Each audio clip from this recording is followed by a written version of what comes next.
I'm not, can't happen. Can you talk to them about stuff? If it doesn't say my machine, it's not the real. I call the meeting of April 1st, 2024 to order at almost 6 p.m. Hang on, it's 6 p.m. right on the dot. Please join me in the Pledge of Allegiance. Allegiance to the flag of the United States of America and to the republic for which it stands, one nation, under God, indivisible, with liberty and justice for all.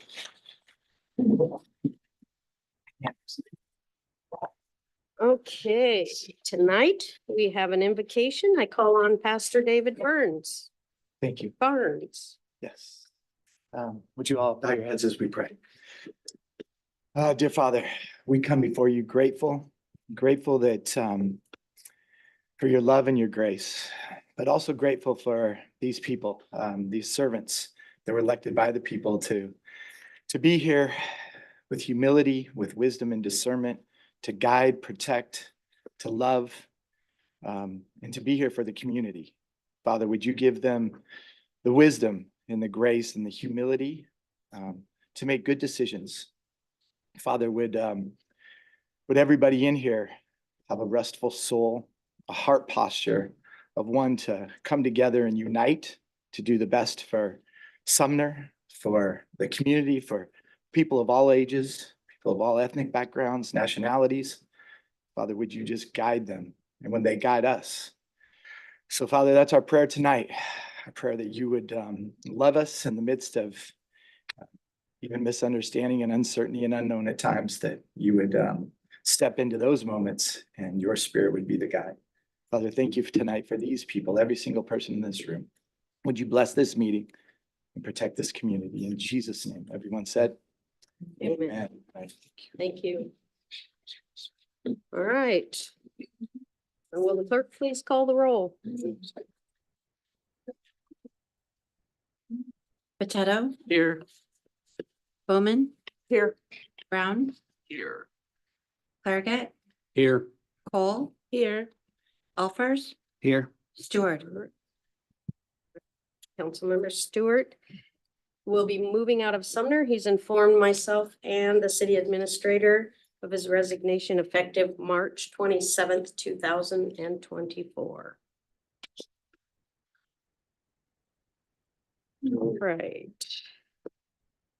So tonight we have a proclamation for Animal Care and Control Officers Week. I call on Chief Brad Rickey.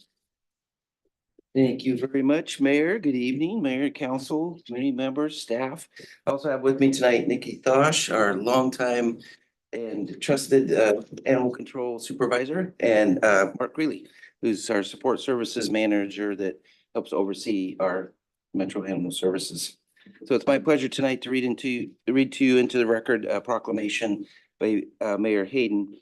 And whereas the National Animal Care and Control Association has designated the second week of April of each year as Animal Care and Control Officers Appreciation Week. And whereas animal care and control officers dedicate their careers to protecting the welfare of helpless animals that have been rescued from injury, disease, or starvation. And whereas animal care and control officers give sanctuary to the millions of animals found homeless in our communities nationwide and seek to find them forever loving families. And whereas animal care and control officers have contributed greatly to the evacuation, rescue, safety, and protection of domestic animals that have been ravaged by devastating disaster. And whereas the citizens of Sumner know that Metro Animal Services, that a Metro Animal Care and Control Officer is there to assist them if their cherished pet becomes missing or other animals are threatened, and the comfort of our citizens or their pets. And whereas the city of Sumner would like to express sincere thanks and appreciation for the outstanding service animal care and control officers provide in an emergency and on a daily basis to the many citizens and communities served by Metro Animal Services. Therefore, be it resolved that the city of Sumner declares the week of April 14th through 20th, 2024 as Animal Care and Control Officers Week, and requests all citizens join us by expressing their sincere thanks gratitude, and appreciation for the many long hours of outstanding service and quality performance these individuals provide us. Signed and dated this first day of April, 2024 by Mayor Cathy. Thank you, Chief.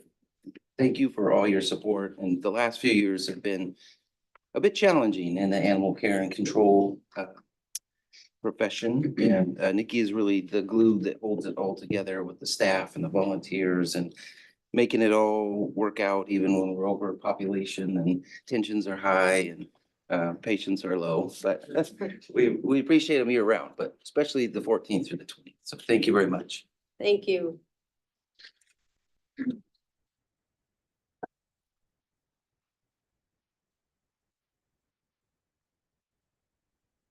Okay, moving on to consent agenda. Will the clerk please read the consent agenda? Excuse me, resolution number 1675, interagency data sharing agreement with the Office of the Washington State Auditor. Item number 2, labor agreement with the International Union of Operating Engineers, Local 302. Item number 3, resolution number 1674, flood plains for the future, subrecipient grant acceptance. Item number 4, approval of the minutes from the March 18th, 2024 regular council meeting and the March 25th, 2024 study session. Item number 5, approval of the checks and electronic payments in the amount of $2,632,382.03. Thank you. Deputy Mayor Cole, would you please make a motion to adopt the consent agenda? Yes, I move to adopt the consent agenda of today, April 1st, 2024. Thank you. Do I have a second? I'll second it. Seconded by Councilmember Potato. It's been moved and seconded to approve the consent agenda. Would any council member wish to remove an item? Seeing none. All in favor? Aye. Any opposed? Passes unanimous. Okay, thank you. Moving on to public hearing. Tonight, we have a public hearing, resolution number 1677, equipment surplus authorization. I call on Jeff Steffens, Mayor, would you like to announce the time of the public hearing? and it starts at 6:07. Good evening. State law requires a public hearing to declare equipment originally acquired for public purposes with an estimated value greater than $50,000 as surplus. The city recently purchased a new vac truck and has no need for our old vehicle, which has reached the end of its useful life. We intend to surplus Sumner Unit 33-118, which is a 2013 International VacCon with an estimated value of $100,000 at the April 15th regular council meeting. Thank you. Any comments from the public on this? Any comments? No? Okay, any comments from council? I close the hearing at 6:08.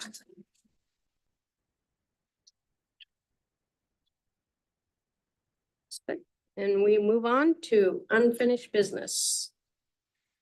Resolution number 1678, 2025, 2030, 6-year transportation improvement program annual update. Councilmember Clerget, would you like to make a motion? Yeah, I'd like to make a motion to approve the 6-year transportation improvement program annual update. Thank you. Do I have a second? I'll make a second. Seconded by Councilmember Elfers. I call on Andrew Leach, Associate City Engineer. Good evening, Mayor and council members. This item in front of you is resolution number 1678. This resolution is for adopting the 2025 through 2030 6-year transportation improvement program annual update, also called the 6-year tip for short. Per state law, the city is required to update its 6-year tip annually and file a copy of the adopted program with the State Department of Transportation. Also have a quick PowerPoint coming up. just with a few slides with a few updates of our larger projects that are on the list. Here's just the overall 6-year tip map. Just a few highlights of our larger projects. We have our Main Street and Wood Avenue intersection improvement project, which is scheduled to wrap up this year. Next, we have our Stewart Road Bridge replacement, which is now fully funded and construction is planned for next year, 2025. And then we have our Friar Avenue Shared Use Trail project, which is also planned to go to construction for 2025. Back just to the map so everybody can see it. This item was previously brought to council at the March 11th study session, and a public hearing was held at the March 18th council meeting. The city received one comment from the public during the hearing, and this was in regards to project C9. C9 is the 164th Avenue Court East roadway segment extension. The map and project list have been updated to address that comment. With that, I'd be happy to answer any questions. Any questions? All right, so as a reminder, we did have a public hearing on this item on March 18th, so we will not be accepting comments from the public. Do we have any comments from the council on this at all? None? Okay. Will the clerk please call the roll? Elfers, Yes. Cole, Yes. Potato, Yes. Bowman, Yes. Claragat, Yes. Brown. All right, passes unanimous. All right. Michelle, would you please read the rules for public comment?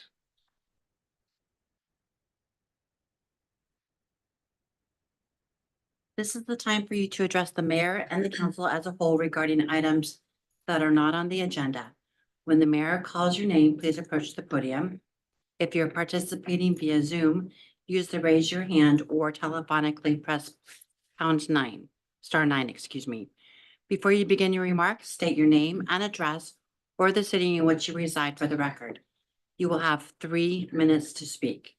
As a reminder, public comment is a time for council to hear from you and not a time to engage in back and forth. If you have a specific question, the mayor may direct you to the appropriate staff member for further discussion. Thank you, Michelle. All right, I have several signed up to speak tonight. First one, Melissa Fox from Spanaway. Was this on? Thank you. Hi, good evening. My name is Melissa Fox. I live at 16913 8th Avenue East in Spanaway. I want to tell a story about an historical gazebo in Everett. This tale isn't too different from the Ryan House. The gazebo I speak of is the centerpiece of Clark Park in Everett, the oldest park in the city, which was established in 1890. The gazebo was designed by a local Everett architect and built in 1921, which makes it 103 years old. Like Ryan House, the gazebo is tied to Everett's history. The tale begins with the Everett Parks and Facilities recommending the gazebo be torn down.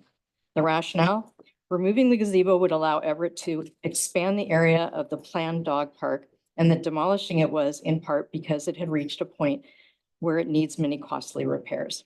Similar to Ryan House, the gazebo had been inadequately maintained. At this point, the Historical Commission asked the Parks and Facilities to explore alternative plans. Now the gazebo and Ryan House stories have similarities. Both are historical artifacts and are in need of restoration. The residents of Everett's Bayside neighborhood are holding special events to help activate Clark Park and thus save the gazebo. The clear difference between these stories is that the Historical Commission hit the pause button in demolishing the gazebo. This is what's being asked for the Ryan House, a pause to explore alternatives to tearing it down. On a side note, it was mentioned that attendees at these meetings seem to be the same individuals each week. While this may be the case, please take into consideration that many people are just home from work. And I got to see 167 myself driving here bad. This meeting commences around dinner time, so a lot of families are having their dinners. It's difficult for those people to attend. And I drive here from Spanaway. And I know others have drive a lot further than I do. I'm here to represent the Wooleries. They're one of the founding pioneer families. I brought my mom a couple of meetings ago because she's been very concerned about this. And history matters. Physical artifacts here passed alive.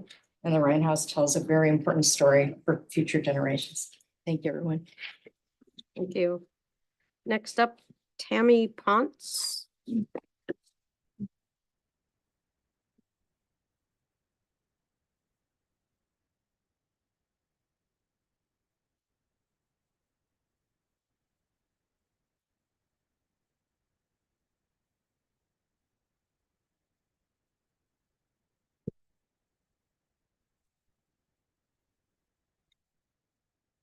Hi, my name is Tammy Ponce. I live over here on Elizabeth Street.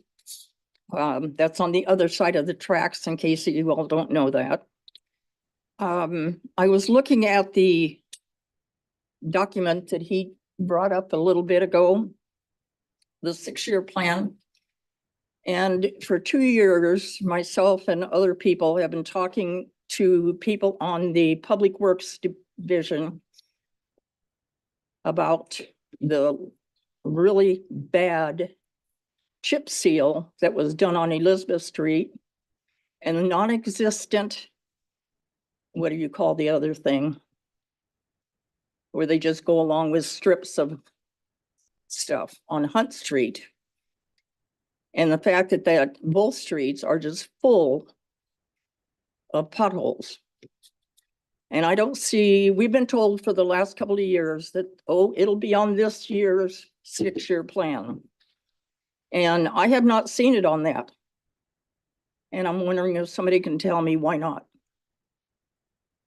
So when you're done or after the meeting, you might want to talk to Michael Kosa. He's way back there. He's our Public Works Director, so you might get some answers Okay. from him. And another thing, it looks like we're going to be coming visit pretty much every city council meeting. And I personally cannot hear over my machine. And it would be really nice if you guys would lean into your microphones so that all of us can hear you.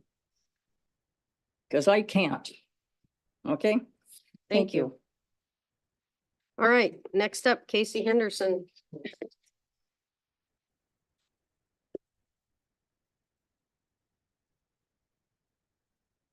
I can do this here. All right, Casey Henderson, 162nd Ave East. Randall, this one's for you. I look forward to watching the video of this meeting once posted, something that we have not been able to do with last week's study session, the first such meeting this year that has not been shared with the public. Maybe it has to do with the items in the budget, the Park and Trails presentation, no Ryan House, the questions asked during the meeting, or since you recently lost in court for not timely disclosing, you've now chosen to no longer behave and have gone back to actions that put you in court to be rebuked. Time will tell. Odd, since that you are moving again at breakneck speed, again to demolish the Ryan House, your actions of disclosure and timeliness, again, need to be looked at to verify if you're following proper procedures. Remember, the city's perception of proper disclosure has been completely dismissed as erroneous in a court of law. Disclosure is required versus staff sometimes suggesting that it is not. Please also know that the version of the city's loss in Superior Court you are being told is very much a watered down version of Judge Rumbaugh's decision.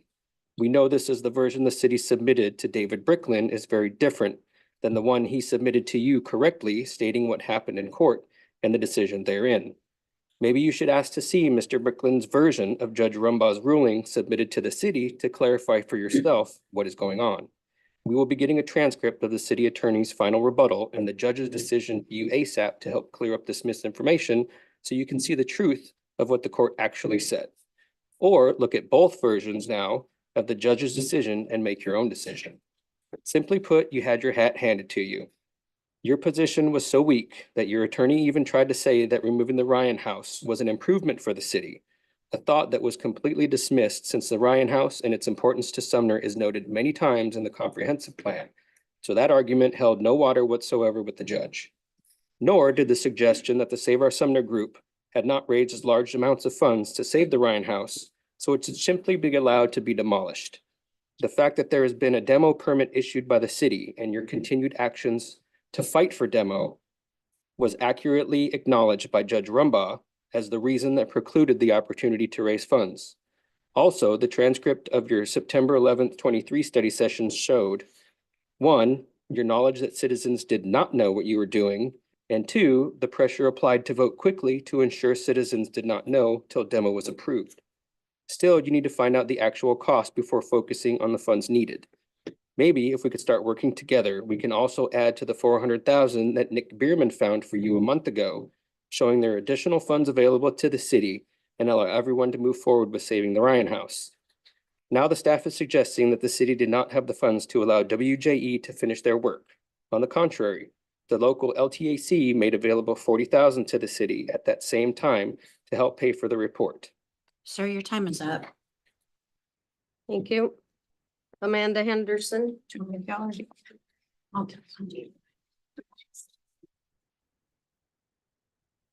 I'm Amanda Henderson. I'm continuing reading for Randall, who cannot be here.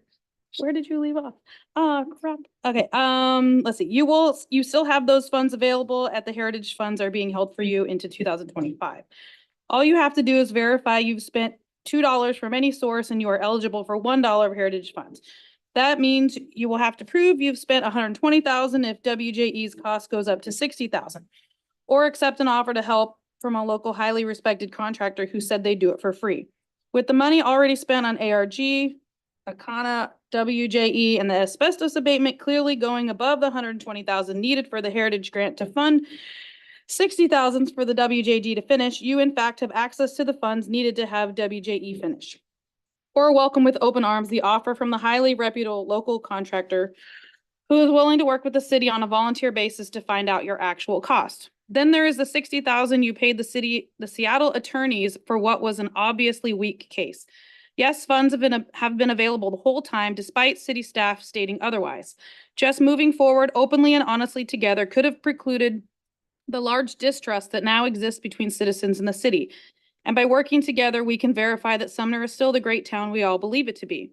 Simply put, no one in this room or in this city knows the cost of remodeling the Ryan House for a couple of reasons. One, the city chose not to have WJE finish their estimate of costs so that bids could actually find out what those costs would be.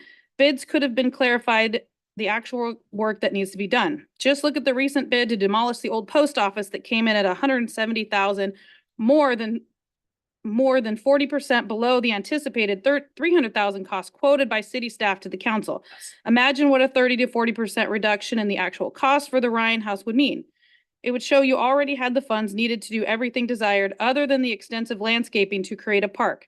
Two, the city's vision for the Ryan House was not to simply repair it, it is to make an investment into its functionality so that it could serve more purposes for all of us than ever before.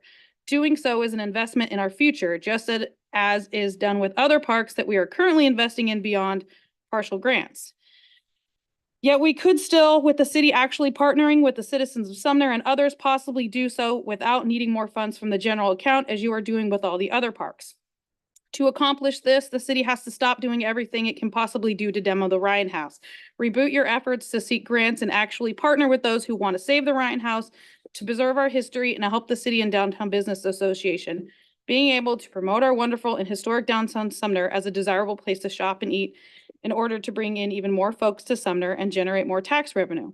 We do have efforts on the near horizons, yet significant fundraising, yet as the judge correctly stated, the efforts by the city to continue to demo Ryan House is very restricting those efforts and are showing you care more about proving you made the correct hurried decision at any cost versus listening to those who work for Time you. is up, ma'am. Okay. I can't finish it. Thank you. All right, next up, Nick Bierman.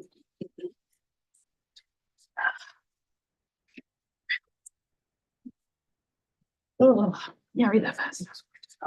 Oh. Still on, right? That's right. Yeah. Okay, so I'd like to take some of my time today to just kind of go back a little bit. I'm sure that I set a very adversarial tone with my remarks at the last meeting. But I do want to clarify some things. First, I want to comment that remarks about the actions of city employees acting on behalf of citizens are not meant as attacks. This is not personal. I don't want anybody feeling like, you know, this is more than about city business. That those of the city employees who are acting on our behalf should also be accountable to their actions because they are acting on our behalf. So that's what my comments were about. And I do know that city staff put in considerable amount of effort trying to find funding for renovating the Ryan House. I know that many grants were allocated and considerable funding was raised. I don't know why that completely stopped. But I do know that a lot of effort was put into that. I also want to address the idea that restoring the Ryan House would bankrupt the city. Quote, these are quotes, bankrupt the city that I've heard people say. I want it to be clear that none of the funds that were raised, the grants that were raised previously, were City of Sumner taxpayer dollars. We were talking about Heritage Capital Project grants coming from the state. We were talking about Pierce County LTAC, the lodging tax funds from the county. We were talking about Sumner's own LTAC coming from the lodging tax by visitors who come to Sumner and stay in Sumner, but aren't citizens and residents of the city. So the idea that taxpayer dollars were going to be used to renovate the Ryan House is patently false, and people spreading that information should stop. And it's also only speculation that taxpayer dollars would be needed in the future to finish the restoration work. That hasn't been determined yet. We can still work on finding additional grant funding and private donors. So that effort is still underway. And then I also want to set the record straight on the holly tree. The holly tree, I learned, was undergoing a process called retrenchment, and that's why it was severely pruned. It wasn't necessarily being mismanaged. And then finally, just on a note on being more involved in city government and city council business, I applied for a position on the Forestry Commission, but was denied a spot. And I just want that to be out there for everybody. Sir, your time is up. All right, Leland Schmidt.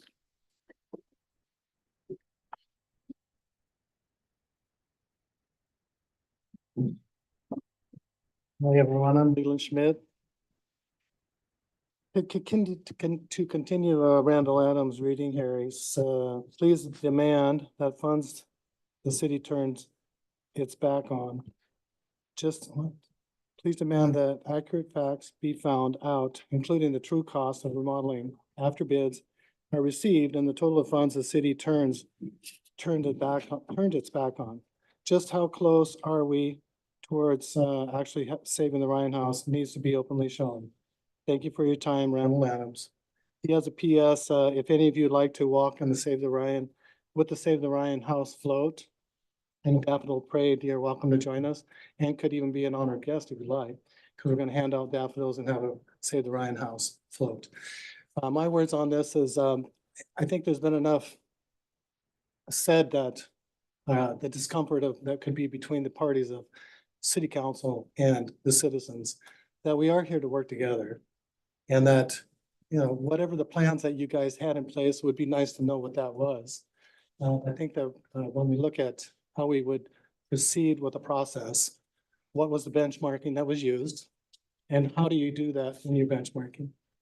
Did you have any examples, like the Notre Dame Cathedral was just a demolished mess, but was salvaged and being restored. How many years is that going to take? They said about 10 years or more. I have an example. When I worked on the railroad in Kent, there's a railroad Kent station. That historical society, moved the Kent station off where it was.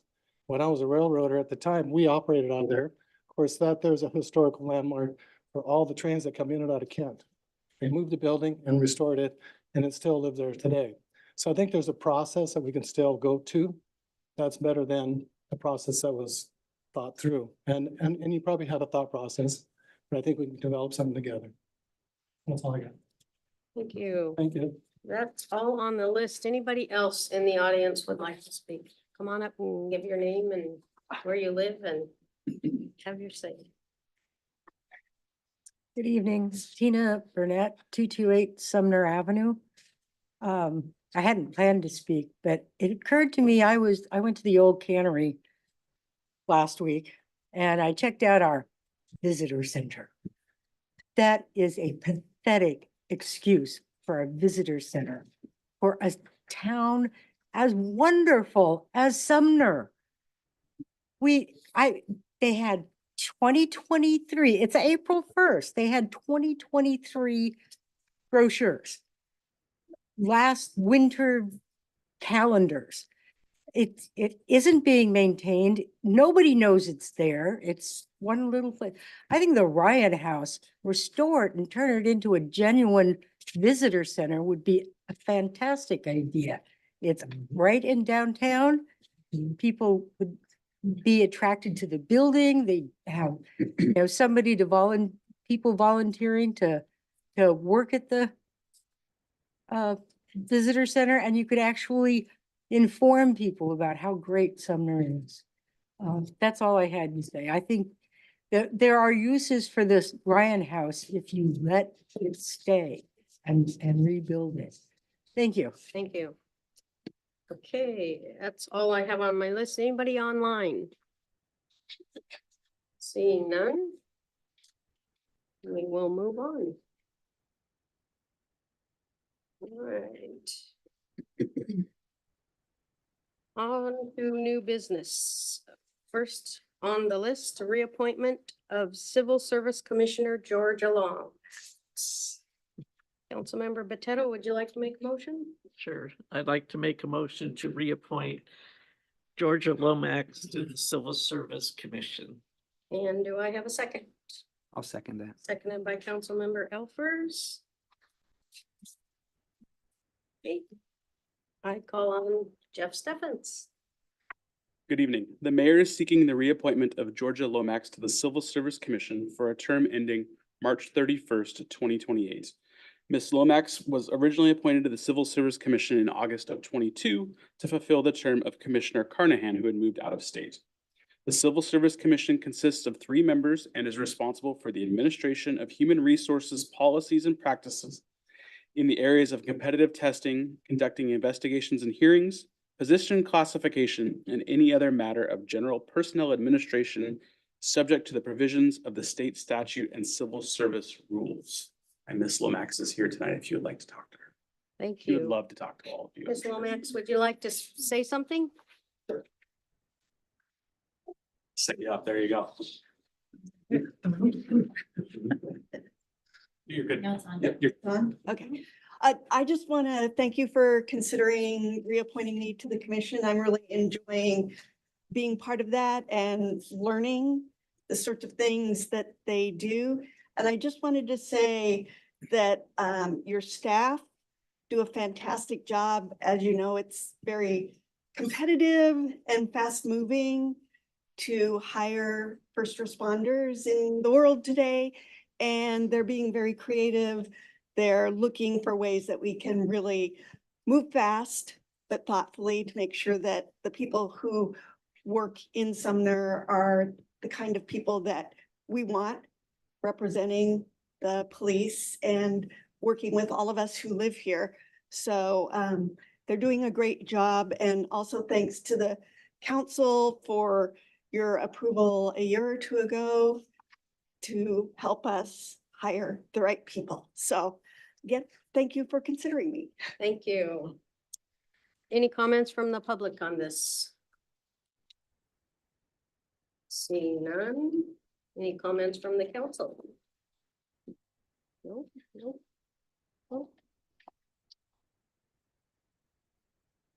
Thank you for signing up. It's pretty cool that went by fast. So we appreciate it. And any comment from council? No. Will the clerk please call the roll? Bowman, Yes. Cole, Yes. Potato, Yes. Claircat, Yes. Brown, Yes. Elfers. Yes. Passes unanimous. Welcome again. All right, reappointment to the Sumner Planning Commission. And this would be for Sharon Falkman. And is she here tonight? Sharon could not make it tonight. She is not here. Deputy Mayor Cole, would you like to make a motion? Yes, I move to for reappointment of Ms. Sharon Falkman to the Sumner Planning Commission. Thank you. Do I have a second? I'll second. Seconded by Councilmember Potato. Right, and I call on Ryan Windish, Community and Economic Development Director. Thank you, Mayor, members of the City Council. Tonight, the mayor is seeking the reappointment and confirmation for Ms. Sharon Falkman for the Sumner Planning Commission. And I just want to give a little rundown of what the Planning Commission does. The Planning Commission's main purpose is to assist in the implementation of the vision and policies in the Sumner Comprehensive Plan, including reviewing and making recommendations on various city plans, goals, and policies, and the Sumner Zoning Code and development regulations. The commission serves in an advisory capacity to the City Council. The Planning Commission has 7 members who are appointed by the mayor and confirmed by the City Council. The majority of the members must be residents of the city of Sumner, and 2 of the members can be non-residents, but they have to demonstrate interest in the city of Sumner, such as own property here, own a business here, that kind of thing. The Planning Commission is selected without respect to political affiliations and serve without compensation. The members are appointed for a 4-year term. Ms. Fochman has served at the Planning Commission for several years and was recently elected as the Vice Chair of the Commission. She's a retired educator and school district business administrator and has lived in Sumner since 1985. She has a keen interest in maintaining the quality of life in Sumner for all ages, and in particular for seniors as the community grows.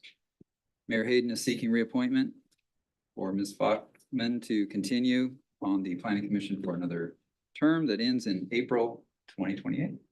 Happy to answer your questions. Any questions for Ryan? Any comments from the public? No. Any comments from the council? I spent a couple terms on the Planning Commission and it's eye-opening. Kind of brings you right into the thick of things, so. Would the clerk please call the roll? Claircat, Yes. Elfers, Yes. Brown, Yes. Cole, Yes. Potato, Yes. Bowman. Yes. All right, unanimous. Welcome, Sharon Falkman, if you're watching on TV. Okay, now we're moving on to appointment to the Cultural Arts Commission for Kelly Reddy. Is Kelly here tonight? I believe so. Councilmember Bowman, would you like to make a motion? Yes, I would like to make a motion to reappoint Kelly Reddy to the Cultural Arts Commission. Thank you. And do I have a second? I'll second. Seconded by Councilmember Elfers. And Ryan Windish. All right, thank you again. So this is appointment to the Cultural Arts Commission for Kelly Reddy. I'll give a little rundown on the Sumner Arts Commission. It consists of no more than 9 members who are appointed by the mayor and confirmed by the City Council.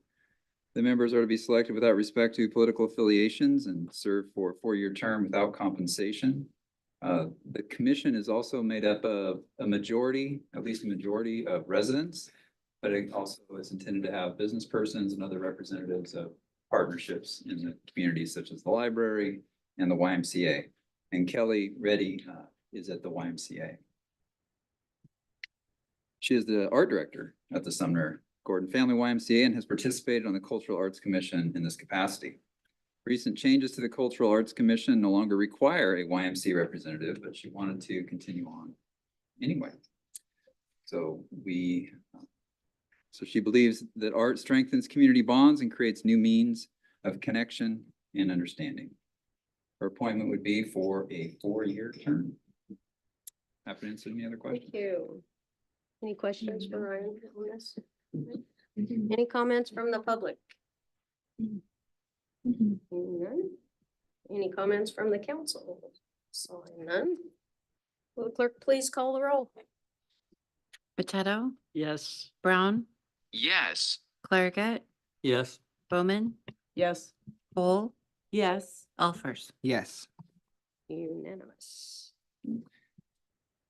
Congratulations to Kelly Reddy. All right, reappointment to the Cultural Arts Commission for Sheila Mullen. Sheila Mellon. Is Sheila here tonight? No. All right, Don't have to be present to win, that's my understanding. okay. Councilmember Elfers, would you like to make a motion? I would. I'd like to make a motion to reappoint Sheila Mellon to the Cultural Arts Commission. Thank you. Do I have a second? Second that. Seconded by Councilmember Cole and Ryan Windish. There you go. Thank you, Mayor. I already talked a little bit about the Arts Commission and what they do. And Miss Mellon, she's a resident of Sumner. And she has been on the Cultural Arts Commission for 3 years, and she believes that a thriving arts program adds to the community. So that's. I'll Thank have to you. answer any other questions. Thank you. Any questions? No. Any questions from the public? Seeing none? Will the clerk please call the roll? Brown, Yes. Alfers, Yes. Clairget, Yes. Bowman, Yes. Potato, Yes. Cole. Yes. We are. Congratulations to Sheila. Moving on, reappointment to Cultural Arts Commission, Anne Marie Matthews. Is Anne Marie here tonight? Councilmember Potato, would you like to make a motion? Sure. I'd like to make a motion to reappoint to the Cultural Arts Commission Anne Marie Matthews. Thank you. Do I have a second? I'll second. Seconded by Councilmember Bowman. Ryan Windish. Thank you again. So Anne Marie Matthews is a resident of Sumner. She believes in encouraging the arts and community is important and helping create an enriching and beautiful environment for all its citizens. And serving on the commission, she hopes to use her love for the arts and her experience in working with groups of people to benefit the city. She has served on the Arts Commission since 2020, and her reappointment would be till April 2028. That may not, yeah, that'd be correct. All right. 4 years. Okay, any comments from the public? Seeing none? Will the clerk please call the roll? Bowman, Yes. Brown, Yes. Alfers, Yes. Coleman. Excuse me, Cole. Yes. Sorry about that. Potato, Yes. Clairget. Yes. Thank you. Passes unanimous. Okay, last thing on our agenda tonight is ordinance number 2884, 2024 compensation schedule amendment. Deputy Mayor Cole, would you like to make a motion? Yes, I move to adopt ordinance number 2884, the 2024 compensation schedule amendment. Thank you. Do I have a second? I'll second it. Seconded by Councilmember Clerkett. Jeff Steffens, Administrative Services Director. Good evening, once again, I'm back. The recently approved collective bargaining agreement between the City of Sumner and the International Union of Operating Engineers, Local 302, included 2024 salary increases. This ordinance amends the current compensation schedule to include those changes. With that, I ask that you pass ordinance 2884, amending the compensation schedule. Thank you. Any comments from the public? Any comments from the council?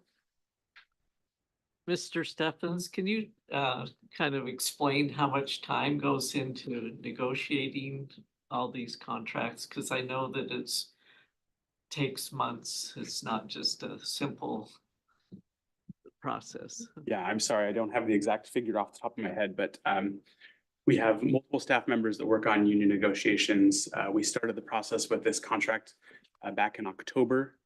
Met several times a month since then, and it was recently ratified by the union in early March. I was gonna say it was like 40 hours just at the bargaining table alone, and probably an equal number working behind the scenes, planning and prepping. Glad you're able to come to an agreement. Yes, so am I. Thank you. Anybody else? All right, will the clerk please call the roll? Potato, Yes. Bowman, Yes. Brown, Yes. Clarigat, Yes. Elfers, Yes. Cole. Yes. Okay, passes unanimous. So that takes care of our business. We will move on to reports. Councilmember Brown, do you have any report?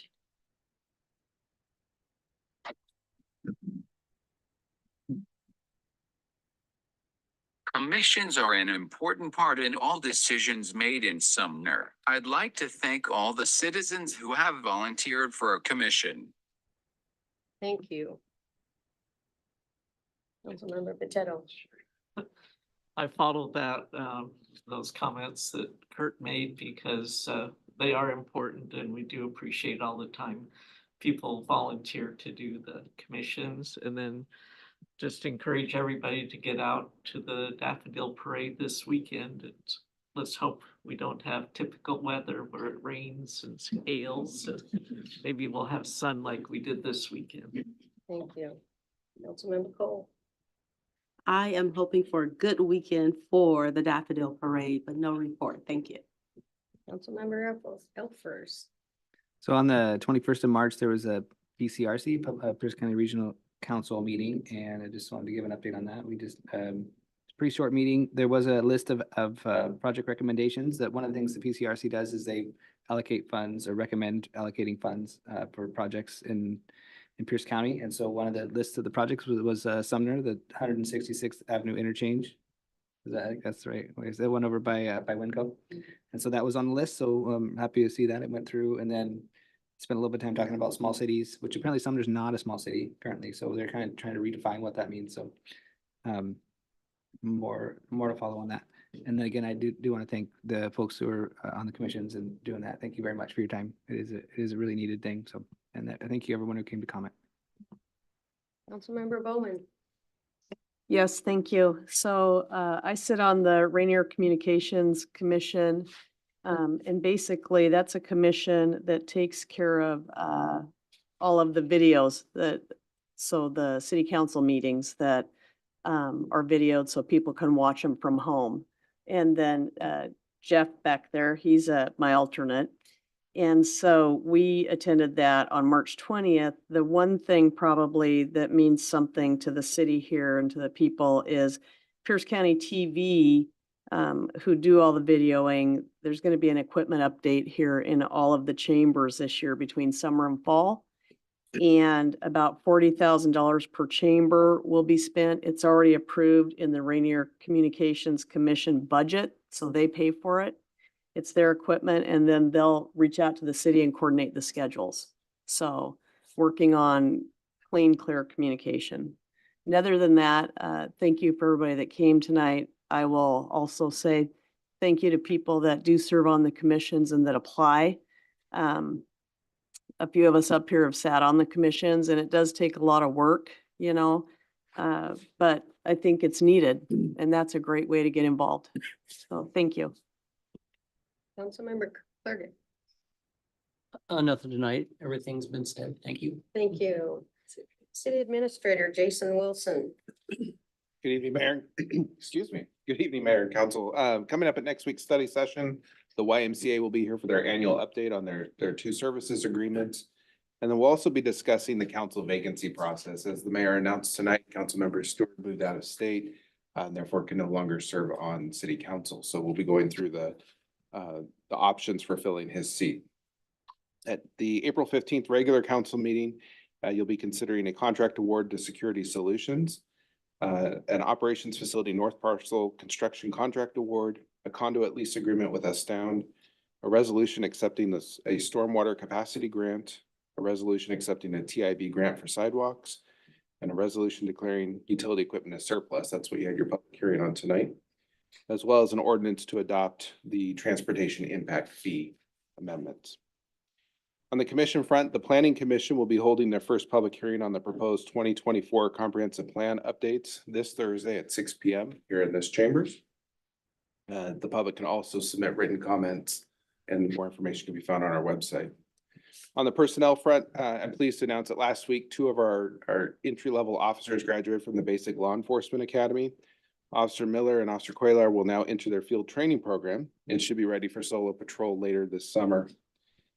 I want to say a special congratulations to Officer Miller, who placed second in overall academics in her course in the class, which is quite the achievement. They are rated on a whole lot of different things, but to score high in academics is always something that I am proud of. It shows that we're hiring bright and talented people. Next week, we will have an exceptional entry-level officer that will be joining our department, as well as a new community service officer. So with all these hires, that leaves just one police officer vacancy and one animal control officer vacancy to fill. So we're making good progress on getting back up to full staff. On the policy front, a couple things I wanted to point out. We heard tonight that the study session video wasn't online. Last week's study session was posted on YouTube. It didn't get linked, which is a manual process, to the normal agenda page. That'll be done tomorrow when we have staff back in the office, but it has been available. Also, I want to just say that for those people watching at home or even in the audience, there's a lot of information about the Ryan House on our website. I encourage you to visit the project page. There's a lot of the questions and that have come up are actually answered on that page, as well as some accurate information about what the process of the city went through. I also want to let everybody know that the staff will be giving council an updated presentation on the Ryan House on May 13th at a study session. Some of you mentioned the Daffodil Parade is coming up this weekend. It's at 2:30. However, the festivities begin much earlier than that. There'll be a lot of food trucks in town, so I encourage you to come out early, shop at our downtown merchants and grab a bite to eat. And then lastly, I want to let council know that on March 20th, the city was awarded a top 10 award from the Pierce County Economic Development Board. I'll hold it up so you guys can all see it. Nice and pretty. So special thanks to Ryan. He really led the staff efforts to help get this. This is in response to the 2022 arson fire downtown and all the effort the city put in getting resources to the affected businesses, including disaster assistance grants and other grant opportunities. So congratulations, Ryan, for that. And a lot of hard work. Happy to answer any questions. Any questions? None? Thank you. All right. I just hope the weather holds out for the parade. It's kind of wet and cold in the back of a fire truck when it's raining, so let's hope for sun. We have no executive session tonight. I adjourn this meeting at 6:00.